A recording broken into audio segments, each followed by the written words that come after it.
Good morning, dear student. I am Kavita Rani from Government Model Sanskriti Senior Secondary School, Model Town, Sonipat. Today we will discuss about rectification of error, topic of 11th class from accountancy. तो आइए प्यारे बच्चों, हम हमारा आज का topic शुरू करते हैं। रेक्टिफिकेशन ऑफ एरर के पार्ट 1 में आज हम टाइप्स ऑफ एरर यानी अशुद्धियों के प्रकार के बारे में डिटेल में डिस्कस करेंगे। तो अशुद्धियों के प्रकार के बारे में जानने से पहले प्यारे बच्चों, हमें पता होना चाहिए कि लेखांकन में अशुद्धियां कब कब पाई जाती हैं। तो सबसे पहले हम देखते हैं लेखांकन में अशुद्धियां कब कब पाई जाती हैं। प्राय देखा जाता है कि अकाउंटेंट यानी लेखापाल की असावधानी की वजह से लेखों में अशुद्धियां पाई जाती हैं। परंतु प्यारे बच्चों, कई बार ऐसा भी होता है जब लेखापाल चाहे कितनी भी सावधानी से लेखा करे, परंतु फिर भी कुछ न कुछ अशुद्धियां हो ही जाती हैं। ये अशुद्धियां जर्नल एंट्री करते वक्त भी हो सकती हैं, सब्सिडरी बुक्स बनाते समय भी हो सकती हैं, या फिर जर्नल एंट्री से खाता बही में खतौनी करते समय भी अशुद्धियां हो सकती हैं। प्यारे बच्चों, इसके अलावा खातों के शेष निकालते समय या फिर उन खातों के शेष को तलपट में लिखते समय भी अशुद्धियां हो जाती हैं। जब लेखापाल तलपट बनाता है और तलपट बनाते समय तलपट की डेबिट और क्रेडिट साइड का टोटल जब आपस में नहीं मिलता है तो लेखापाल को पता चलता है कि लेखों में अशुद्धियां हो गई हैं।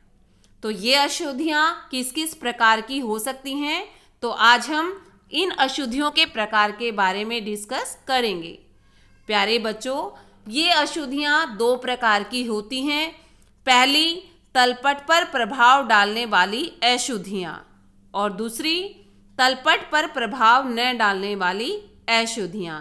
तो प्यारे बच्चों, आइए हम इन तलपट पर प्रभाव डालने वाली और तलपट पर प्रभाव न डालने वाली अशुद्धियों के बारे में डिटेल से डिस्कस कर लेते हैं।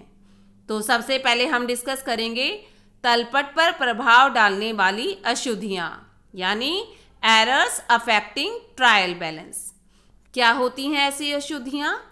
तो प्राय जब लेखापाल ट्रायल बैलेंस बनाता है और ट्रायल बैलेंस की दोनों साइड यानी डेबिट और क्रेडिट साइड का जोड़ जब आपस में नहीं मिलता है, तो इससे लेखापाल को पता चलता है कि उसके खातों में कहीं ना कहीं अशुद्धियां रह गई हैं, और फिर वह उन अशुद्धियों की खोज करना शुरू कर देता है। तो ऐसी अशुद्धियां जो खातों की जांच पड़ताल से प्रकट हो जाती हैं और तलपट पर प्रभाव डालती हैं, उन्हें तलपट से प्रकट होने वाली अशुद्धियां या फिर तलपट पर प्रभाव डालने वाली अशुद्धियां कहा जाता है। इन अशुद्धियों को तलपट पर प्रभाव डालने वाली अशुद्धियां इसलिए कहा जाता है क्योंकि इन अशुद्धियों के होने की वजह से ही तलपट की दोनों साइड यानी डेबिट और क्रेडिट साइड का टोटल आपस में मिलता नहीं है। इसी वजह से इन्हें तलपट पर प्रभाव डालने वाली अशुद्धियां कहा जाता है। तो आइए प्यारे बच्चों, जान लेते हैं ऐसी कौन सी अशुद्धियां हैं जो तलपट पर प्रभाव डालती हैं। तो इस तरह की अशुद्धियों में सबसे पहले है हमारी जोड़ की अशुद्धि यानी रॉन्ग कास्टिंग। हमारी दूसरी अशुद्धि है गलत पक्ष में खतौनी यानी posting to the wrong side, और तीसरी अशुद्धि है हमारी गलत रकम की खतौनी हो जाना। गलत रकम यानी posting of wrong amount. Fourth हमारी अशुद्धि है केवल एक खाते में दोहरी खतौनी हो जाना यानी एक double posting in a single account. Next हमारी होती है किसी प्रविष्टि के एक पक्ष की खतौनी छूट जाना यानी omission of posting of one side of an entry. और नेक्स्ट हमारी होती है खाता बही के खातों के शेष निकालने में अशुद्धि। तो प्यारे बच्चों, इस तरह से आप देख सकते हैं कि वो अशुद्धियाँ जिनकी वजह से तलपट की दोनों साइड का टोटल नहीं मिलता है, वे अशुद्धियाँ 6 प्रकार की होती हैं। तो आइए प्यारे बच्चों, अब हम इन अशुद्धियों के बारे में डिटेल से डिस्कस कर लेते हैं। तो सबसे पहले है हमारी जोड़ की अशुद्धि यानी रॉन्ग कास्टिंग। कई बार ऐसा होता है कि जब हम हमारी सब्सिडरी बुक्स का जोड़ निकालते हैं और उस जोड़ को जब हम खातों में लिखते हैं तो ऐसी अवस्था में यदि सहायक बही का जोड़ गलत लग जाता है तो उस जोड़ को जब हम खाता बही में खतौनी करते हैं तो उससे खाते का जोड़ भी गलत हो जाता है, और जब हम खाते का शेष निकालते हैं तो वो भी गलत होगा, और जब खाते के शेष को हम ट्रायल बैलेंस में लिखेंगे तो हमारे ट्रायल बैलेंस का टोटल भी आपस में मैच नहीं होगा। तो इस तरह की अशुद्धियाँ जो सहायक बही के गलत जोड़ की वजह से हमारे तलपट पर प्रभाव डालती हैं, उन्हें जोड़ की अशुद्धियाँ कहा जाता है। आइए इस तरह की अशुद्धियों को हम एक उदाहरण की मदद से समझ लेते हैं। क्रय बही का जोड़ 1000 रुपये से अधिक लग गया, और जब इस जोड़ की क्रय खाते के डेबिट में खतौनी की जाएगी तो इससे क्या होगा, तलपट की डेबिट साइड का जो जोड़ है बेटे वो भी 1000 रुपये से अधिक हो जाएगा। देखिए परचेज बुक हम हमारी सब्सिडरी बुक्स जो कि परचेज बुक है, अगर हमने उसका टोटल 1000 रुपये से ज़्यादा लगा लिया, यानी टोटल हमारा गलत हो गया है और वो 1000 रुपये से ज़्यादा लग गया है, तो जब हम परचेज बुक के टोटल को हम परचेज अकाउंट में जब हम उसकी खतौनी करते हैं तो इससे हमारी परचेज बुक का टोटल भी परचेज अकाउंट का टोटल भी गलत हो जाएगा। तो जब परचेज अकाउंट का टोटल गलत हो गया है तो जब उस गलत टोटल को हम ट्रायल बैलेंस में लिखेंगे तो इससे क्या होगा, हमारे ट्रायल बैलेंस के भी डेबिट साइड का जोड़ जो है प्यारे बच्चों 1000 रुपये से अधिक हो जाएगा। अब क्या होगा, डेबिट साइड का जोड़ क्रेडिट साइड से 1000 रुपये ज़्यादा है, जिसकी वजह से ट्रायल बैलेंस की डेबिट और क्रेडिट दोनों साइड्स का टोटल जो है वो अलग अलग होगा। तो आइए प्यारे बच्चों, अब हम हमारी दूसरी अशुद्धि के बारे में डिस्कस कर लेते हैं, जो है गलत पक्ष की खतौनी यानी posting to the wrong side. कई बार लेजर पोस्टिंग करते समय ऐसा होता है कि डेबिट साइड का जो अमाउंट होता है गलती से उसे हम क्रेडिट में लिख जाते हैं, या फिर क्रेडिट साइड का जो अमाउंट है उसे हम गलती से डेबिट में लिख देते हैं। तो ऐसी अशुद्धियों से जो कि गलत पक्ष में खतौनी करने की वजह से होती हैं, उनसे भी हमारा तलपट प्रभावित होता है। तो आइए प्यारे बच्चों, हम इसे एक उदाहरण की मदद से समझ लेते हैं। जैसा कि आप सामने देख सकते हैं, गोपाल से 2000 रुपये का माल खरीदा। तो क्या किया फिर हमने, यदि खतौनी करते समय यह राशि गोपाल के खाते की क्रेडिट की बजाय डेबिट में खता दी जाए। देखो जब हमने गोपाल से माल खरीदा है तो हमारी एंट्री क्या होनी चाहिए थी, purchase account debit to Gopal account. लेकिन हमने क्या गलती कर दी, हमने जब लेजर पोस्टिंग की इसकी तो गोपाल के अकाउंट में क्रेडिट की बजाय हमने गलती से क्या कर दिया, डेबिट कर दिया।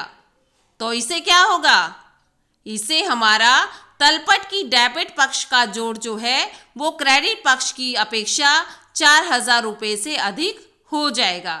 ऐसा क्यों होगा, क्योंकि गोपाल का अकाउंट बेटे क्रेडिट करना था और आपने क्या कर दिया, क्रेडिट की बजाय डेबिट कर दिया।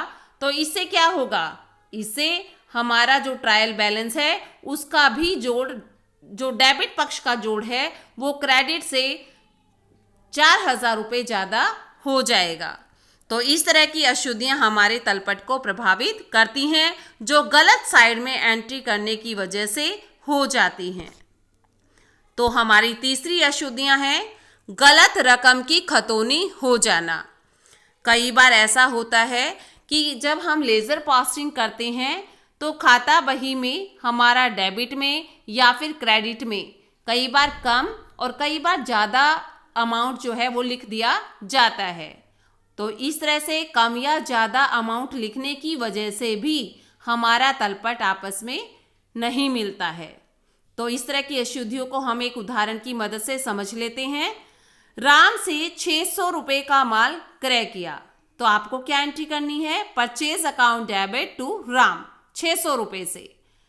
इसे हमने क्रय पुस्तक यानी परचेज अकाउंट में तो ठीक लिख दिया, लेकिन राम के अकाउंट में हमने क्रेडिट साइड में 600 लिखना था, उसकी बजाय क्या लिख दिया? 60 रुपये लिख दिया। तो इससे क्या हुआ? हमारा जो राम अकाउंट है वो 540 रुपये से कम क्रेडिट हुआ। तो इससे क्या होगा? अब क्रेडिट साइड का टोटल जो है हमारा कम होगा और कम टोटल होने की वजह से हमारा ट्रायल बैलेंस का टोटल भी जो क्रेडिट साइड का है वो कम हो जाएगा और इस तरह से इस अशुद्धि की वजह से हमारे तलपट का जोड़ नहीं मिलेगा। तो आइए प्यारे बच्चों, हम नेक्स्ट टाइप के बारे में डिस्कस कर लेते हैं। केवल एक खाते में दोहरी खतौनी हो जाना यानी double posting in a single account. जैसा कि हम जानते हैं दोहरा लेखा प्रणाली का नियम है कि एक कोई भी ट्रांजैक्शन होती है उससे दो खाते प्रभावित होते हैं। एक खाता डेबिट होता है और दूसरा खाता क्या होता है? क्रेडिट होता है। तो कई बार ऐसा होता है आपने एक खाते को तो सही डेबिट या क्रेडिट जो भी वो होना था वो तो आपने सही कर दिया, परंतु जो दूसरा खाता है उसमें आप गलती से 2 बार जो है खतौनी कर जाते हैं। तो इस ऐसी अवस्था में क्या होगा? हमारे तलपट का शेष नहीं मिलेगा। आइए एग्जाम्पल देख लेते हैं। शाम से 500 रुपये प्राप्त किए, तो आपको क्या एंट्री करनी थी? Cash account debit to Shyam. तो आपने इसे कैश बुक में तो सही कर दिया, कैश क्या होना था? डेबिट। तो आपने डेबिट में तो सही एंट्री कर दी, परंतु शाम के अकाउंट जो क्रेडिट होना था अगर आप उसमें 2 बार क्रेडिट कर देते हैं तो इस तरह की अशुद्धि की वजह से भी हमारे तलपट का जोड़ प्यारे बच्चों नहीं मिल पाएगा। तो आइए हम हमारी नेक्स्ट अशुद्धि के बारे में जान लेते हैं। किसी प्रविष्टि के एक पक्ष की खतौनी छूट जाना, omission of posting of one side of an entry. जैसा कि हम जानते हैं कि कोई भी हमारी ट्रांजैक्शन होती है उससे एक खाता हमारा डेबिट होता है और दूसरा खाता क्या होता है? क्रेडिट होता है। परंतु कई बार ऐसा हो जाता है कि हम किसी प्रविष्टि की जब लेजर पोस्टिंग करते हैं तो एक पक्ष की खतौनी करना ही भूल जाते हैं और जब एक पक्ष की जिसकी खतौनी करना भूल गए हैं उस साइड का टोटल कम हो जाएगा और जिससे क्या होगा? हमारा तलपट का शेष नहीं मिल पाएगा। तो आइए हम उदाहरण से समझ लेते हैं। रोहित से 500 रुपये प्राप्त किए यानी cash account debit to Rohit. अब आपने क्या गलती कर दी? कैश तो सही डेबिट कर दिया, लेकिन रोहित के खाते में क्रेडिट साइड में खतौनी करना भूल गए। इससे क्या होगा? तलपट की क्रेडिट साइड में टोटल कम लिखा जाएगा और इस तरह से तलपट के डेबिट और क्रेडिट का बैलेंस आपस में मैच नहीं करेगा। तो हमारी नेक्स्ट अशुद्धि है खाता बही के खातों के शेष निकालने में अशुद्धि यानी error of totalling and balancing of account in the ledger. जैसा कि हम जानते हैं कि हम खाता बही में जितने भी खाते खोलते हैं उन खातों का हम डेबिट और क्रेडिट साइड का जोड़ करके खातों के शेष निकालते हैं। तो प्यारे बच्चों, कई बार ऐसा हो जाता है कि खातों का शेष निकालते समय अशुद्धि हो जाती है। अब जब हमारा खाता बही के खाते का शेष ही गलत निकाला गया है तो जब भी हम उसे तलपट में लिखेंगे तो उसे हमारे तलपट का टोटल भी मैच नहीं करेगा। तो इस प्रकार से हमारी इन सभी अशुद्धियों की वजह से हमारे तलपट की दोनों साइड यानी डेबिट और क्रेडिट साइड का टोटल जो है आपस में मैच नहीं करेगा। और जब तलपट का टोटल मैच नहीं करेगा तो हमें पता चल जाएगा कि हमारे खातों में अशुद्धियां रह गई हैं। तभी हम इन अशुद्धियों को तलपट से प्रकट होने वाली अशुद्धियां भी कहते हैं। तो आइए प्यारे बच्चों, अब हम अशुद्धियों के दूसरे प्रकार यानी तलपट पर प्रभाव न डालने वाली अशुद्धियों के बारे में डिस्कस कर लेते हैं। जैसा कि नाम से ही स्पष्ट है कि ऐसी अशुद्धियां जिनके होने के बावजूद भी हमारे ट्रायल बैलेंस के टोटल यानी ट्रायल बैलेंस के डेबिट और क्रेडिट साइड का जोड़ है आपस में मिल जाता है, उन्हें तलपट पर प्रभाव न डालने वाली अशुद्धियां कहा जाता है। तो इस प्रकार की अशुद्धियां हमें स्पष्ट करती हैं कि तलपट के दोनों पक्षों का जोड़ आपस में मिल जाने का अर्थ यह नहीं होता कि खातों में कोई भी अशुद्धि नहीं है। कई बार अशुद्धियां होते हुए भी तलपट की दोनों साइड्स का टोटल आपस में मैच कर जाता है।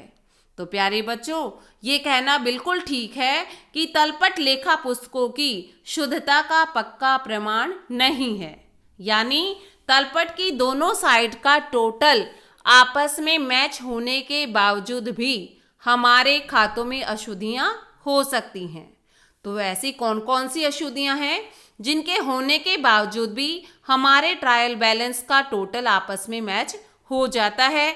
तो आइए प्यारे बच्चों, ऐसी अशुद्धियों के बारे में हम जान लेते हैं।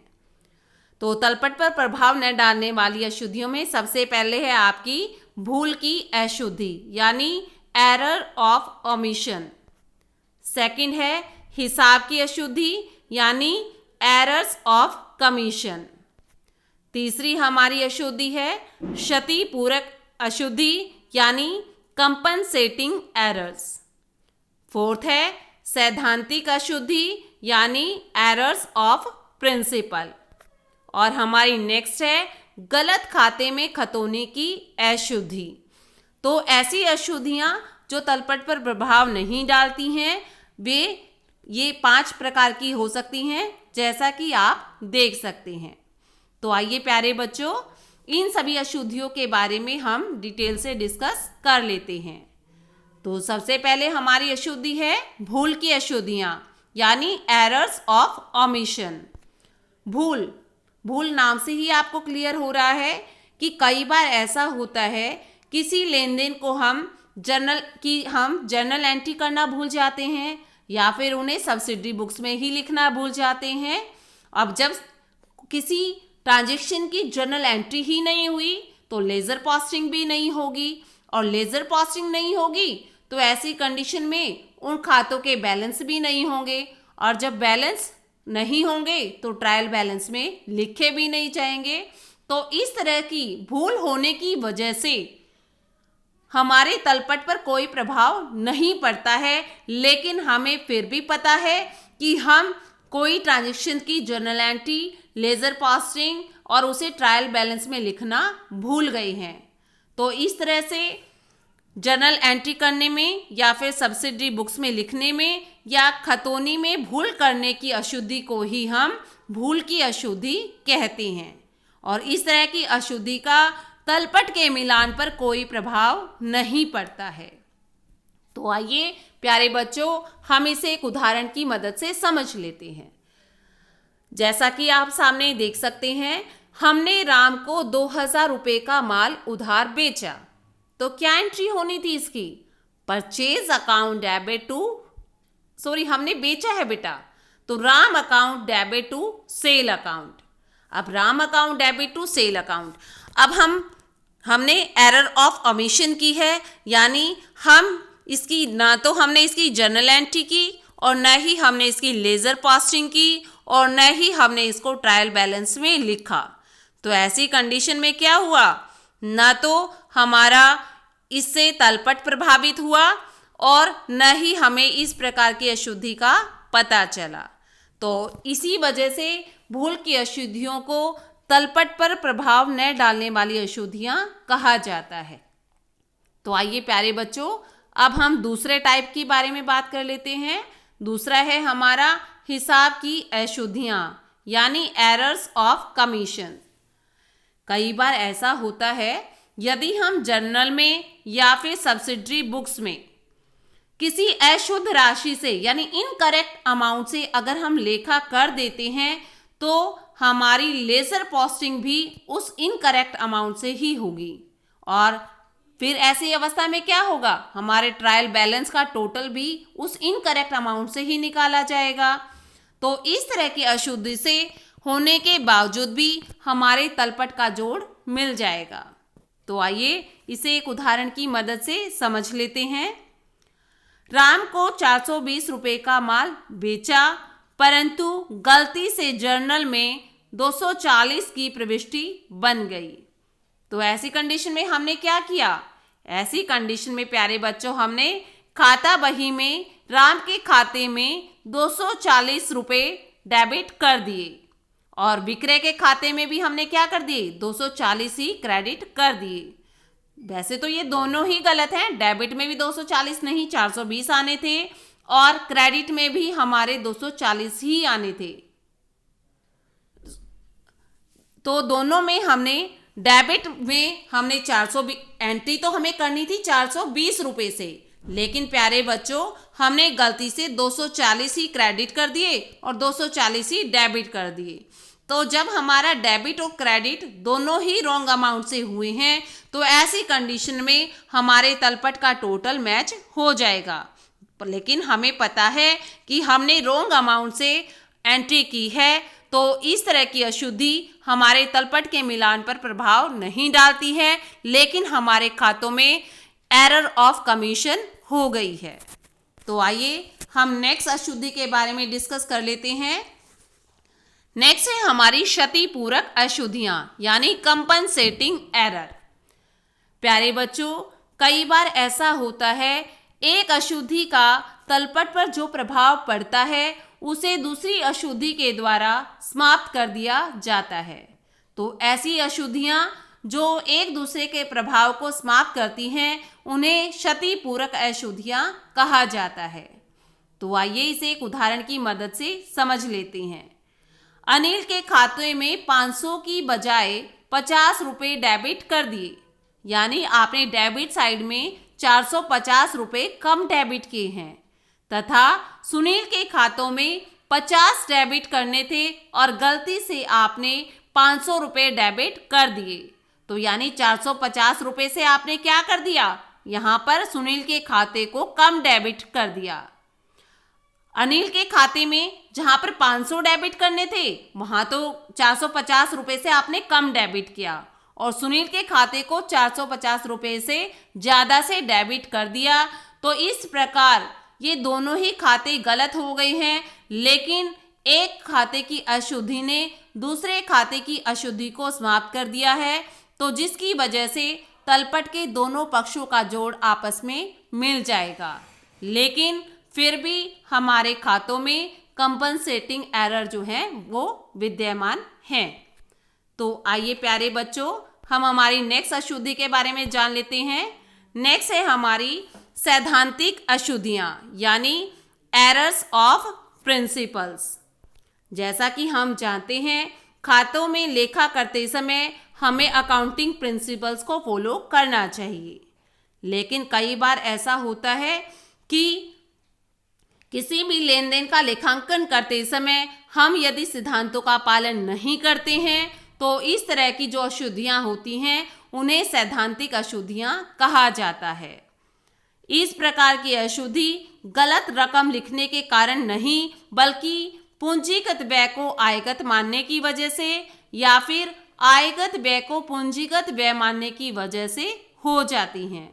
तो इस तरह की अशुद्धियां कौन कौन सी होती हैं, तो आइए प्यारे बच्चों सैद्धांतिक अशुद्धियों के प्रकार के बारे में जान लेते हैं।